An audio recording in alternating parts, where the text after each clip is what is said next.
Today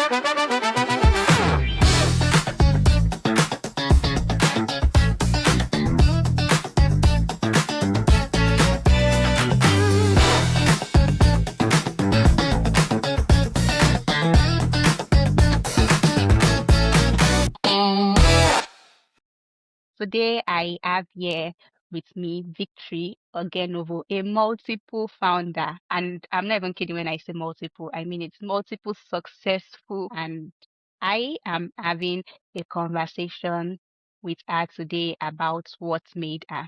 It's going to be an interesting conversation because this is something that I've often wondered. Vicky has been in my life for over 4 years now, and watching her do everything she does, watching her succeed, watching her attain amazing heights. It's just a question that I've been pondering. What are the things that made her who she is? And of course, I'm glad she's here with me. And I hope you guys enjoy the conversation. Hi, good evening. Hi, good evening. Thanks. How are you doing today? Yeah, I'm fine actually. I feel great. I've always wondered, I mean, I've known you for about 4 years now, and I've always wondered, aside from the Miss Vicky that I know in the professional capacity and the Miss Vicky that I know in the big sister slash mentor capacity, I've always wondered what you get up to in your personal time when you are alone, when nobody is watching. So one of the things that fascinates me the most is what people's childhood is like. I have I have specific memories about my childhood that I think played a major part in what I am right now. And I want to believe that every single person has specific memories about their childhood. So what was growing up like? Growing up for me was it was different, or it was a lot. I think from what I can remember, initially I was this person that was, I wouldn't say I was reserved, but I was one of the most brilliant students in school. So I was always reading. I think that's the other. I was always reading. I always wanted to be with my mom. Like I enjoyed spending time with her. So I would say to an extent, I was always alone to an extent. And then it got to a part of my life where I started playing, like it was as if I signed agreements with play. I started playing a lot, right? So it's two ways. I was calm, and then later I moved on to being extremely jovial. I was literally everybody's friend, like everybody's friend. Everybody wanted to be Victory's friend. I was that person, yeah, growing up. Imagine moving from one extreme to another. For the first you're calm, and then suddenly you're everybody's friend, you're jovial, you're outgoing. That is a shift that nobody expected. What do you think like caused that shift? Do you think something happened at a point, or did it just happen out of, teenage rebellion, or you just changed, your disposition just changed? I think it was the way we were brought up. The period where I was calm, I had a very strict mother. Oh my God. People would usually ask us if that woman was her Wow. mother. She was that strict. Like she was strict. So I think that was basically what made me the way I was. I was this person that I would rather be the one to report my other sibling than to be the one they were reporting, because we dread being that person. So I think that's basically what What made me was that? calm, because I did offend her. I wanted to be that perfect child, right? To my mother. So it basically informed how I acted. So I was really calm, just ensuring that I was always reading so that my mom would praise me, all of that. And then moving to the other side of the extreme, I was saying, my mom got really sick, very, very sick. She was really sick for about, I think, 4 years. Within that period, I think that was when our true Oh. color came out. All siblings, yes, our true color came out, where there was nobody to monitor us. There was nobody checking in to see, oh, if the children were acting right. We're literally on our own. I think that was when my real character came out. And I was literally So everywhere because there was nobody to actually scold me. I just moved to the other end of the divide. So you can say your true character is to be the friendly Victory, not the, quiet, calm Victory. I'm not a quiet person. Not a quiet person. That's amazing. I'm not a I quiet. don't, if you had told me, if you had If you had told me outside of the of this conversation that you used to be quiet, I honestly would not believe it. Like, if anybody outside of yourself had told me that you used to be quiet, I would not believe them. Because I'll be like, Miss Vicky is a lie. I don't believe it. I'm not that quiet. It's quiet. Wow, that's nice. Okay, so imagine someone from your past is describing, let's say, 13-year-old Victory or 15-year-old Victory. What would they say? How would they describe 15-year-old Victory? Yeah, 15-year-old Victory would be the Victory that everybody wanted to be friends with, right? Like I said, I was a very jovial person. And by virtue of the way we were brought up, right, I would want to describe myself as kind. I'm the type of person that I can go hungry and you just make sure that my classmates all do that they were fine, right? Or they are fine. So if they were to describe me, I think they would describe me first as a brilliant child because 15, that was when I was in my SS3. I think I finished school when I was 15, 16. So they'll describe me as someone that's very brilliant. I'm a very smart person. I think that's the first thing that anybody wants to describe me as. I'm a very brilliant person. I'm a very jovial person. I'm not even going to use the word jovial. I want to say playful. I play a lot. I'm a very playful person. How else? I think those are the two things that people actually use to define me, right? I'm extremely brilliant and I'm very playful at the same time.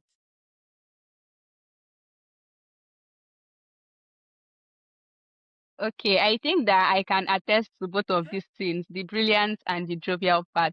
I can attest to it that yes, I mean, obviously, you're smart, multiple time founder. Anybody that says you are not, the person needs to go back and check your record, what you've achieved over the years, and then come back and change their statements. There's a common theme in Nigeria with smart people.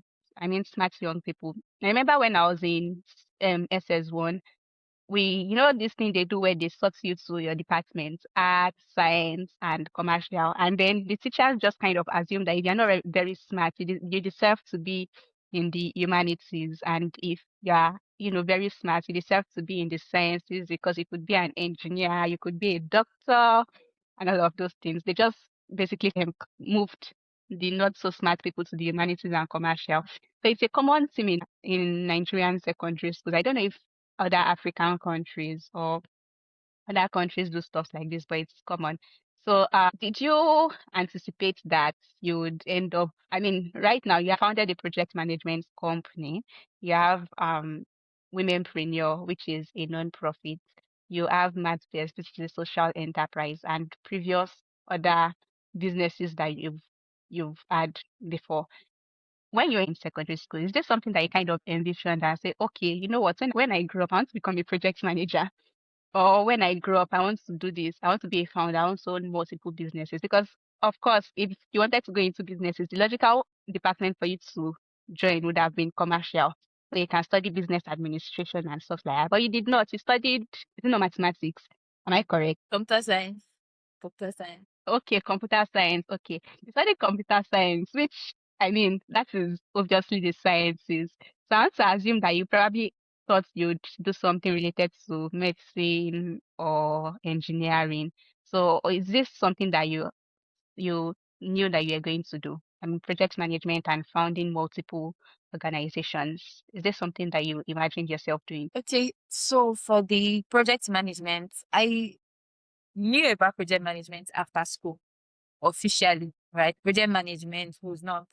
I don't think I even knew about project management when I was in school. It was after school when I started volunteering that I knew something about being a project manager. So it was never in the radar.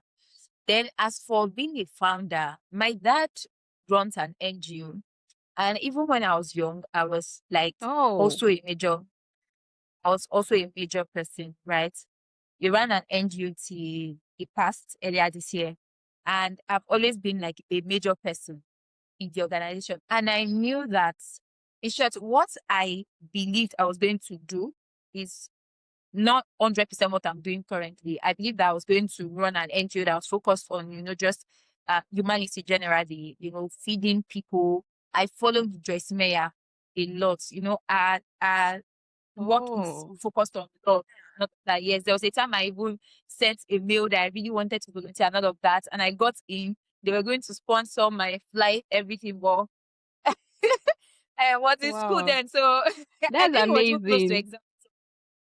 I had exams that period, so there was no way I could, like, maybe they had read the mail and they were like, we really need to bring this lady. She's too passionate. We had to bring her on board, but I could not go,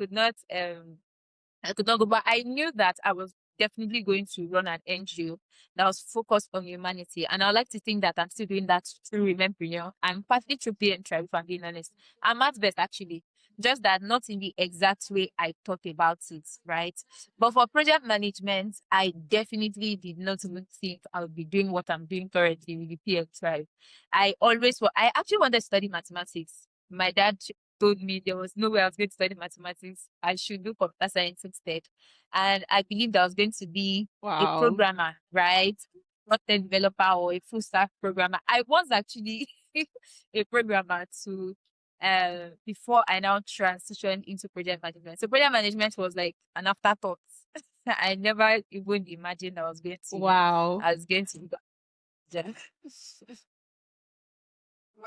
Can you imagine that? Can you imagine that? You said you wanted to study mathematics, which means that I was not very far because I remember vividly that you had mentioned mathematics at some point in our Yeah. previous conversations.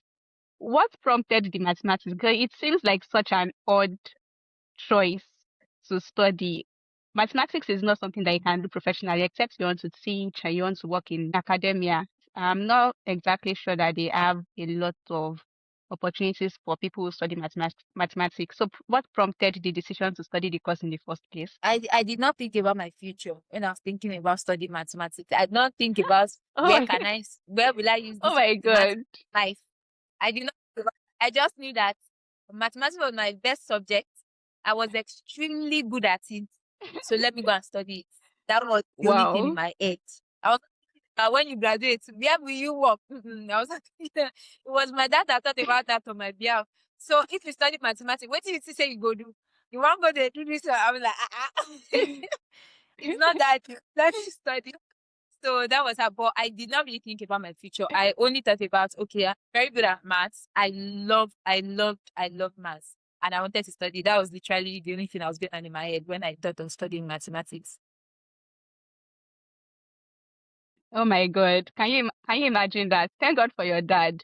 Because I mean, imagine Thank you had God, studied though. mathematics. I think that is a common thing with parents, right? They know what to do. Sometimes they try. They know when to give good advice. So kudos to our parents. If you had eventually studied mathematics, right? Let's say your dad, you pushed back against your dad and you eventually ended up studying mathematics. Do you think that you would still be where you are right now? I would like to. I'd like so. I'm someone that I I don't I don't think I want to think about what should have happened if I went this way. Because maybe I would have met different set of people that would have informed different decisions. Do you understand? I most likely would have met, maybe followed, Hmm. mixed with a crowd that would have informed the kind of decision I would have taken then.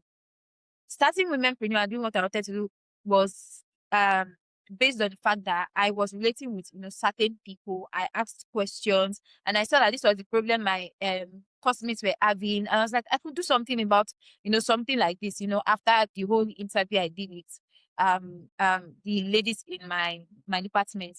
But if I was in mathematics, I think I have friends, everybody in mathematics. Mathematics is in my faculty. So most of the people in mathematics, I knew them. They had, I think, it's short, most of the levels did not have any ladies. So meaning I'll most likely be the only lady or will be like three ladies, right? And I would not Oh my God. carry out that function I carried out. And starting Remembering was also for the fact that I went to apply for a job, a web developer job, and I was deprived of that role. Right. I was like, no, this thing, I think this is the time where I'll start it. But I most likely will not see any mathematics role to go and apply for. Do you understand? So there will most likely be something Yeah. entirely events that will happen that would inform whatever decision I'll make there. So maybe I wouldn't have become a project manager. Maybe I would have met someone that would send me abroad and say, your mathematics will be useful over there. Maybe I would have. So I really cannot say. I just know that what I did, in school, all my journey and everything contributed to what I'm doing currently. And I don't know what would have happened if I'd studied something different, because I'm really not practicing computer science. So I wouldn't say studying the computer science in itself is what made me who or what I am right now. Yeah, that's amazing because I actually kind of understand what you are talking about. Because I mean, if you asked me, even when I was in 300 level, if you had asked me in 300 level whether I saw myself practicing as a fish farmer or an agriculturist in the future, I would tell you definitively that I do not see myself practicing aquaculture in the future. However, about 80% of the key people in my life, the people who has made major impact in my life, I've met them through that department, not directly, but indirectly. I have met really amazing people through my faculty. The reason why I do a lot of the things I'm currently doing now, the reason why I was able to progress over time is because I met some of these people. It's like a ripple effect. You meet one person and then it just kind of changes the course of your life, or one event takes place and it just kind of changes the course of your life. Imagine you didn't attend that interview. You would not think, oh, you know what, I need to start Womenpreneur Womenpreneur that has impacted thousands of lives. Imagine you did not attend that interview. So yes, I kind of get what you're talking about. You mentioned that your mom used to be very, very strict. Do you think that our upbringing or our disposition has in any way impacted the way you handle things, the way you approach things, basically? Do you think that it has impacted that in any way? Yes, literally everything. I actually tell people that if I don't know, if I was brought up by maybe different parents, I most likely will not be the person. And every single thing I've done, whatever I've become right now is as a result of how I was brought up. Every single thing, how I treat people, how I act. When people tell me, "Oh, Victory, you did it," I'm like, "You've not met my family. Remember, this is literally how every single one of us Mm. acts, because this is exactly Yeah. we were brought up. 100%. Everything I do currently, who I am, what I am, is as a result of who my mother and my father was. I won't feel sad adding my father to the was mix, because I did not imagine I'll be referring to him as was. Feels Oh strange, my but God. anyways, it is. But yeah, whatever I am currently is as a result of the lives that both of them have lived and what they actually taught us. My mom was really strict, but I usually tell people that if my mom wasn't as strict as she was, especially my siblings, you see those people, they have the tendency of turning upside down. Thank God for my mother. Maybe those children that turned upside down right from birth. But yeah, every single thing that I am is as a result of who my mother and my father was. And I'm grateful for that. Shout out to your parents and may God rest their soul. Eh, Obviously they did a good job. I'm sure that they'll be very proud of you, like extremely proud. Which parents would not be proud of their daughter being a multi-time founder of successful brands? I don't think that there's any parents that would sit and would not be proud rather.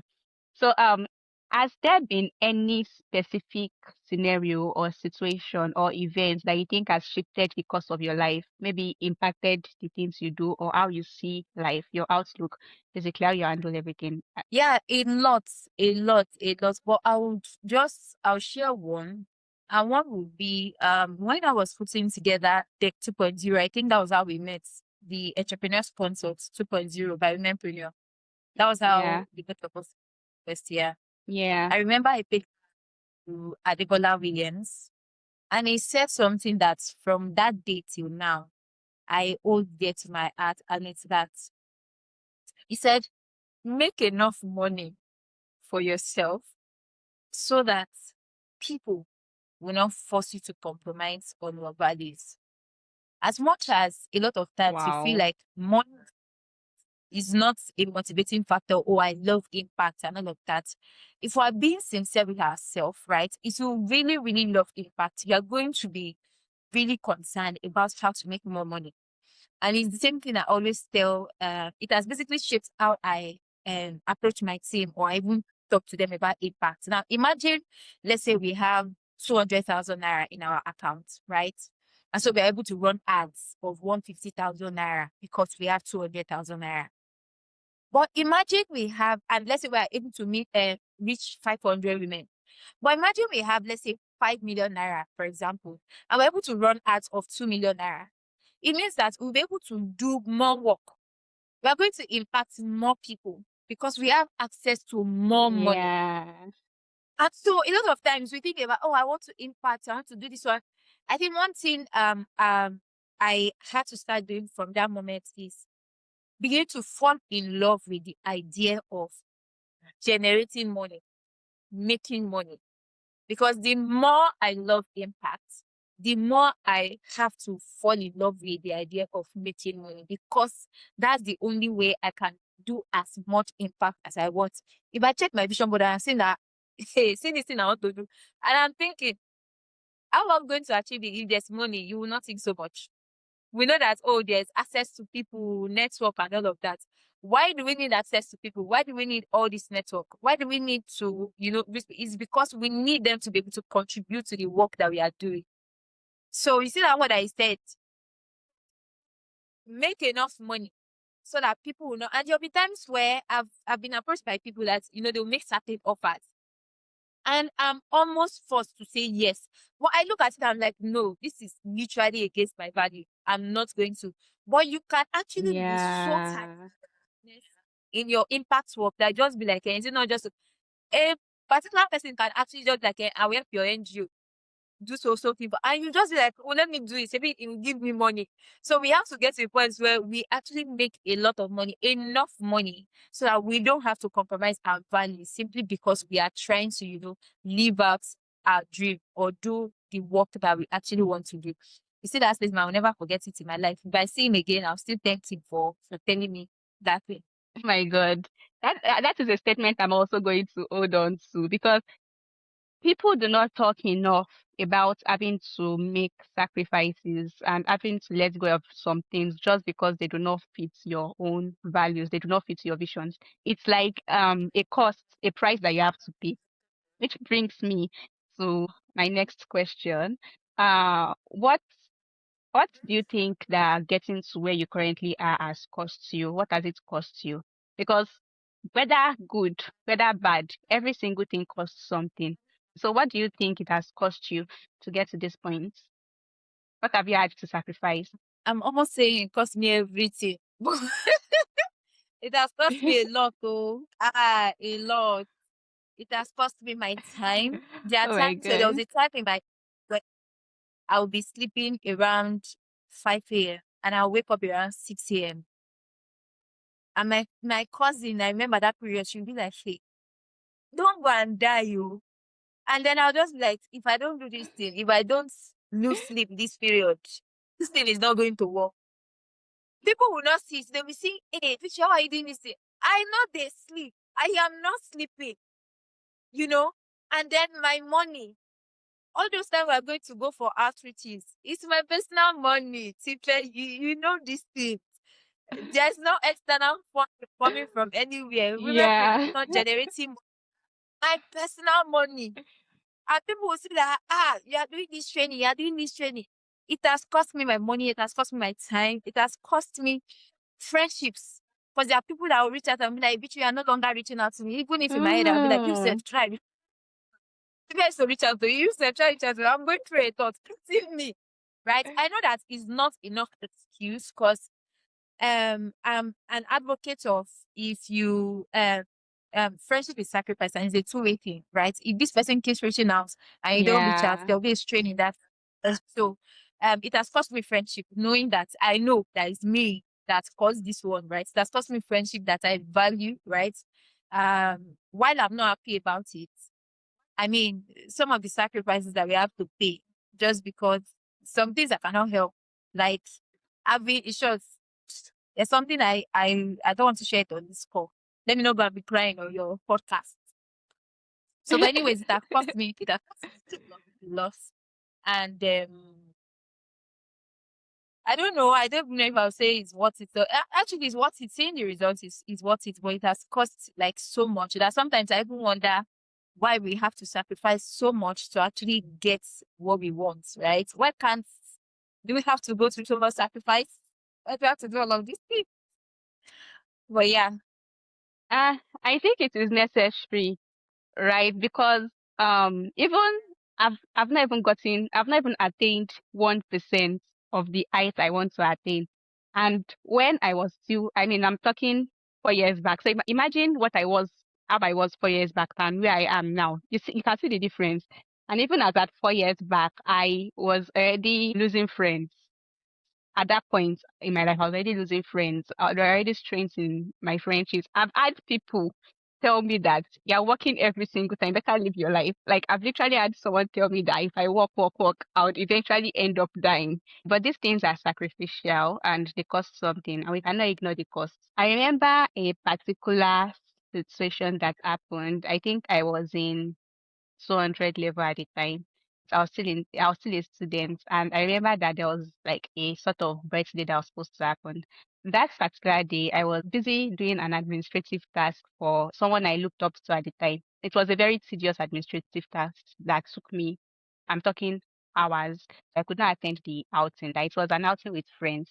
And I remember my friends coming back home and being so angry about the fact that I could not attend, like really angry. And looking back, that particular period of my life where I was working with this person has really changed how I work. So imagine I had, did this particular task and say, "Oh, I only live once, YOLO, and attend this event." I'd have missed out.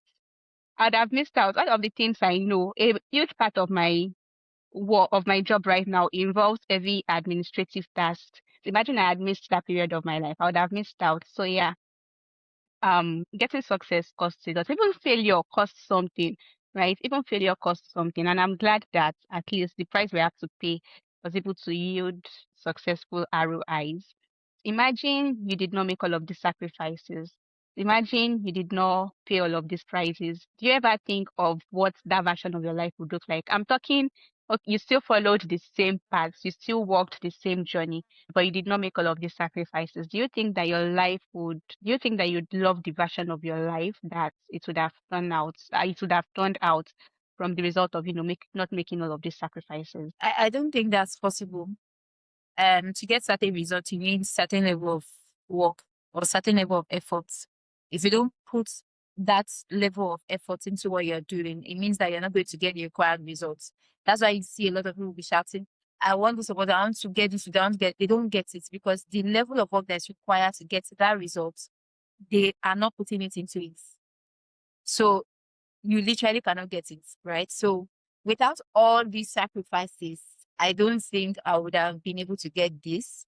Of course, maybe I would have been working as a project manager for a company, do you understand? Which, by the way, still requires Mm, a level of sacrifice because project managing for a company, they will nearly tear your short, your it's a head will lot. nearly. So, to be honest, every single thing you are doing requires sacrifice. 9 to 5 workers, no offense, I'm not shading people.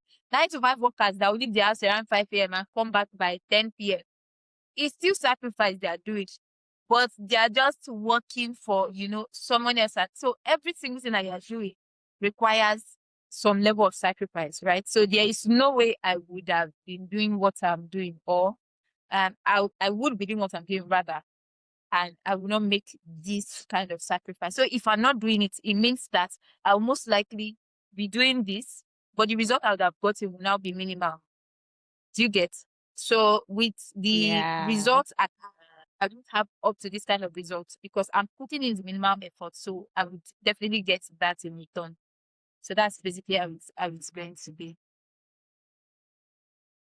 Yeah, actually, because I mean, it is the logic of life. It is basic common sense. The more you put in, the more you get out of it. Is there a time where you've experienced failure? What was that like? Have you ever had a point in your life where you're like, ah, God, you know what? This thing did not work out, and I have to be honest with myself. So there's how I define failure, right? Um, Failure doesn't mean that, oh, I did this thing and it did not work out entirely. So you are a project manager now, so I can tell you what success criteria mean, meaning that, so if I'm doing this particular thing, this Yeah, is what I'm expecting. Now, if I do it, I get a result, but I did not get the result I set out to make, it has failed. So to some people, it may be like, oh, she did this thing, she mm, succeeded, but in the real sense, failed. Right? That's why I say that they'll tell people define success, and they'll tell you my definition of success is this, because failure is, how would I put it? We don't have the same definition of failure. And at the same time, failure is not a yeah, parallel, it's not a parallel like such that, oh, I did this thing, I just failed, everything just came crashing down. It's not all the time you have something that it will not work out at all, right? There are times where it will work. I've in short, there was the time my cousin was asking me that, how do I do it? That I would just do it because she sees what happens inside. She knows that this thing did not work out. People are saying that, okay, this thing worked, but she knows that this did not work out. And the next day I'm up, I'm doing something else. And she's like, how do you do this thing? Because you actually feel at this problem, but how do you even get the energy to stand up and try something else, right? So I'm that kind of person that, I mean, if I did not try it, how would I know that it's even going to fail in the first place? And how would I know how else to do it yeah. better? That's why you see me that I can do something like multiple times. I'm not doing this in multiple times just because I want to do it multiple times. Is that the first time I did it, I saw a mistake that something I did something that I was not supposed to do. I correct it the next time. And the next one is better. I still try it again. You will always see me check. It's just when I say failure does not define it. It's me. I have failed plenty times, like plenty times. I've even failed and I've succeeded in a lot of things. But the thing is, people would not know because you don't even know what made me. Mm, You can't see the I see it. It's when I'll tell you that this thing I did, or more, you know what? You won't know because what my success criteria, the measurement I've placed in place, or the goal I've set in place, you most likely don't know it.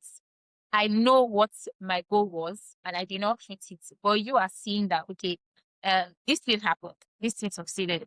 But for me, it's not success. Of course, we celebrate it. It happened, but it's not really success based on what my success criteria has been. So I've failed a lot of times, but to God be the glory. We rise again from the ashes. right. So, I am going to assume that your definition of success would, go something like that because you define what success means to you. If your definition of failure is that you define what failure means to you, right? Your definition of success would, well, you know what? Don't let me put words into your mouth. How would you define success in your context, in the context of your life? I think success is, for me, success is basically, I wouldn't define success in one way, right? Success is a lot of things for me, right? Success is basically me getting what I want, right? What I set out to do is success to me. Mm, Success is me impacting people. Success is me doing the things I want to do without, having to look at my bank account. Somewhat success is, but if I'm just to give like a basic definition of what success is for me, I'll just say success is yeah. me setting parameters in place, right? And then hitting those parameters, like getting exactly what I set out to do. That's basically success in its basic form for me. So if I say I want to do a particular thing and I'm able to do it, that's basically success for me. So eating my goal is success for me. I can have different goals at different points in time, right? So eating these goals is basically success to me. Yeah. That's amazing. That's amazing. That is very profound. Whenever I talk to people, I always tell them that there's no future version of myself where I'm not successful. People call me stubborn. They say I'm a very stubborn person, and I do not see it. I do not see that I'm a very stubborn person, right? I don't know what they're talking about. But if I want to do something, there's nothing you want to tell me until I see that that thing would actually not work. That is when I will drop it. I feel like I do not fully understand the concept of doubt.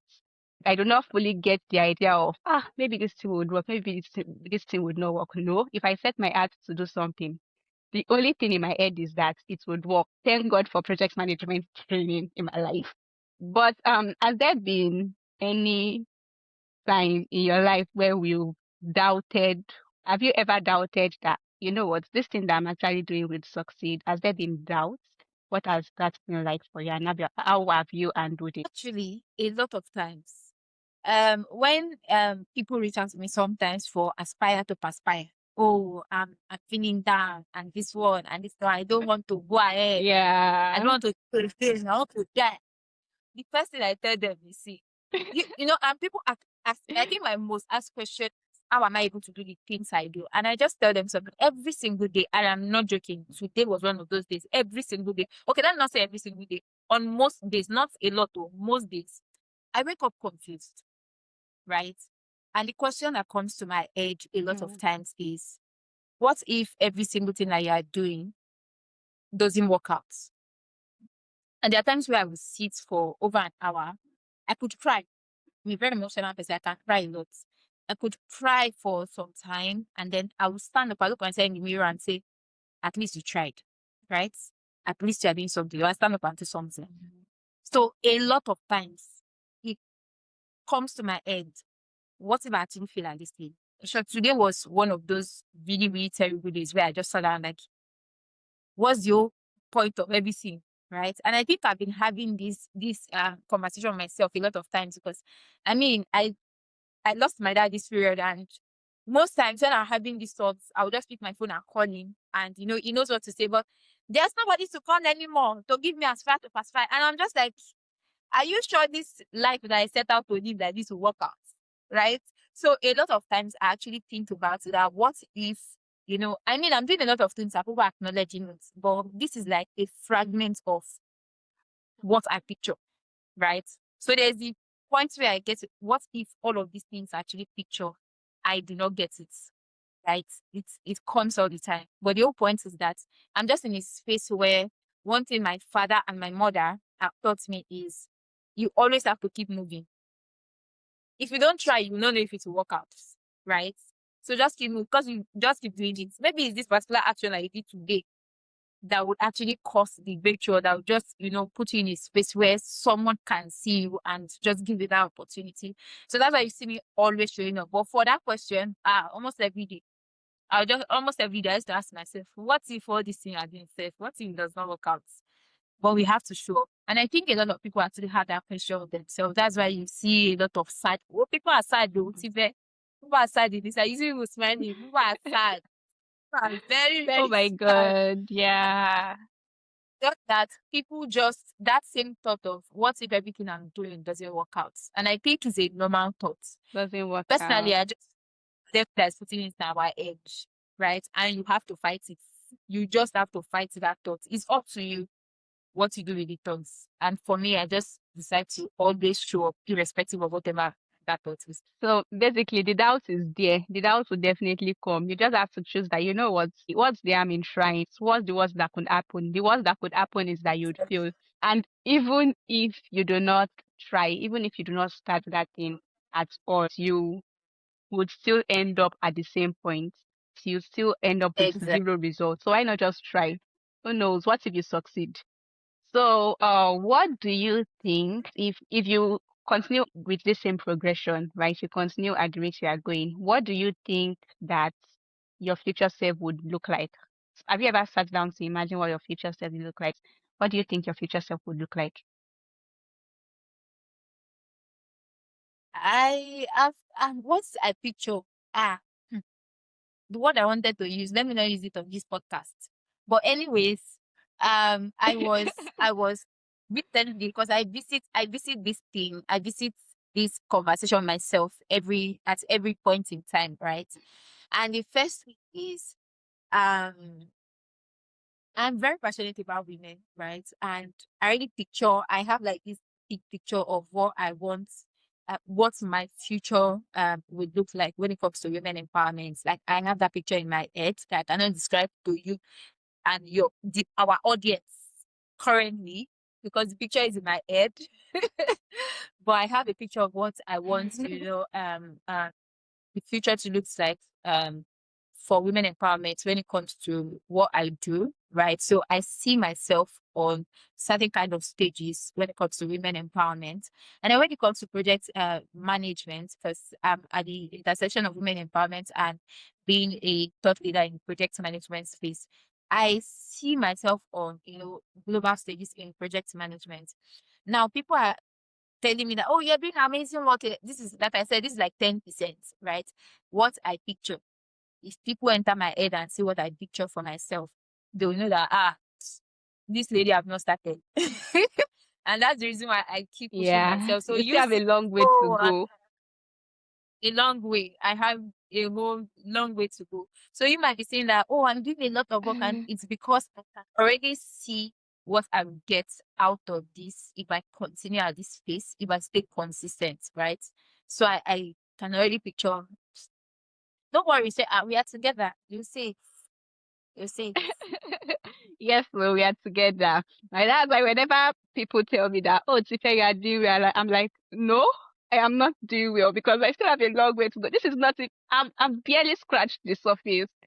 I have barely scratched the surface, and I think it is amazing because then you just imagine all of the work that you would put in, and then you're kind of feeling tired, and you console yourself with where you're going, the success that would come out of it. I'm sure that would would achieve all of our goals, definitely. So, to our main question, what are you made of? What would you say you are made of? I'm made of ice and rock. By what I'm made of, what do you mean? A lot of people have guiding philosophies, right? They have religion. Some people are made of at the core of their being is their religion. At the core of their being is God. Some people at the core of their being is the ethics that their parents has instilled in them. So if someone just walked up to you and says, you know what, tell me what made you? What made you? What would you tell them? You've answered my question already now. At the core of my being is God. It's God. Even my team members know, if that's the question, even my team members know, they tell you they want to tell me, they say, we cannot take any decision. That we'll It's pray God about it. to As a team, we'll pray. If yeah. that we'll pray. And they will come together and say, okay, this is where I think God said we should go. And when we know that we are using our brain, we always stop, we retrace our step back and we go back to prayer. So I recall my this thing is God. And when you mention values that parents have instilled, I'll still take it the fact that it's still everything that I am, I said it right from time, is as a result of the life that my mother and my father have lived, right? My mom there, I made two posts about my mom on my Instagram page, and I gave instances of how my faith was seen. I'm not going to say I'm a Christian because I was born in a Christian background, or I believe in God because I was, born into a Christian home. I am actually who I am as a Christian, as a human, because of the encounters I had growing up. And so even when we are putting together projects and everybody's panicking, we don't have funds, we don't have this one, and I'm just calm. My team will be like, they are not even bothered. When they Yeah. say that, they are calm because they know. Even my team member will be like, God, I've used that statement so much that they know that that's the word I'm going to say. God never leaves so stranded. It may look like, oh, we are being too religious at the point, but that's basically what provides the result of what we do. We are working, we have worked, we have put in all the efforts. Oh yeah, now the results will come. Why am I worried? It's just left for God to Why am I worried? reward. Yeah. So things will just even there are times where we do certain things. I'll know that this is the kind of result we're supposed to get, but get times 300 that result, because once we are done, what we've been able to learn how to do over time is that um I understand that as much as I believe in hard work, I also believe in favor, I believe in grace, right? And I can put in certain level of energy and I'm expecting this kind of results. But I know that I can get times 100. If God says I'll get times 50, that I'll get it, right? So there are times I'll get results. Like I've had people that will just be like, Yeah. I'll work on this project because I know that this project cannot fail. And I know, say, because, and they will tell me that I'm working with you because I know that this project cannot fail. because God cannot fail you. Like literally, I've had about 2, 3 people tell me that thing. And so my entire being is just installed. If you just take God away, there's no victory again. I'm gone already. Like literally, I'm gone already. So Yeah. So it's like God never leaves his own stranded. If they were to say what is exactly. the theme of your what is the theme song of your life, it's like they'll say this song at the center of it all. That song is basically the theme of your life. And it is amazing to see. This was an amazing conversation, honestly. It was amazing talking to you. I feel like I've gotten closer to you in a way. Like I've gotten to know you more, kind of. And I like it. I like it. All right. Thank you. Do you have anything to say to me? Do you have anything to say to, the listeners? Do you have anything, any last words, right? Yeah, to say to the listeners. Okay, I think what I'll just say is just keep pushing. Oh, I think there are times where I'll just tell myself that all these things, is it worth it? Right? To be honest, I think the fact that you even tried is enough this thing. So it's worth it. Yeah. Just keep, and then there will be no, and then another thing you should have in your mind is that you do have option than to succeed though. Success doesn't mean that Yeah. maybe you buy property in the Bahamas, right? It can be that you live a life of impact, right? And then maybe you get married to someone that believes in you as much as you believe in them. Success differs for everybody, right? Find what your old success looks like and make sure you succeed at it, because that's the proof that you tried. That's the proof that you tried. Oh, I tried it. Mm, The proof that you tried was to actually see the result. So ensure that you keep putting in the work. And life is not magic. It's not for all those African magic movie that you watch that overnight someone just becomes. Life is not magic. It can take 10 years. What someone will achieve in 1 year can take you 10 years. But with consistency, you actually get it. Embrace patience as well. yeah. Thank you so much. Thank you for having me. By the way, Miss Vicky also just wrote a book for project managers, so you really should check it out. I'm not even kidding, and I'm not exaggerating it. Like you genuinely should have the book. Whether you're a project manager, whether you just handle projects, whether you just have a project that you're working on. It is not even only for project managers, because I feel like your life is a personal project, right? So why not get expert advice on how to manage your life? Your life is a personal project. So yes, you really should get it. Where can people reach you on? Where can people reach you on? You can reach me on Instagram, Twitter. I would say TikTok, but my TikTok is personal. So you can reach me on Instagram, Twitter at Vickie then OVO. Then on LinkedIn, Victory Oghenovo. Yeah. All right. All right. Thank you so much. This was an amazing conversation. And hopefully I'd love to invite you on another episode in the future that I can, do this another time. All right. Have a wonderful evening. Bye.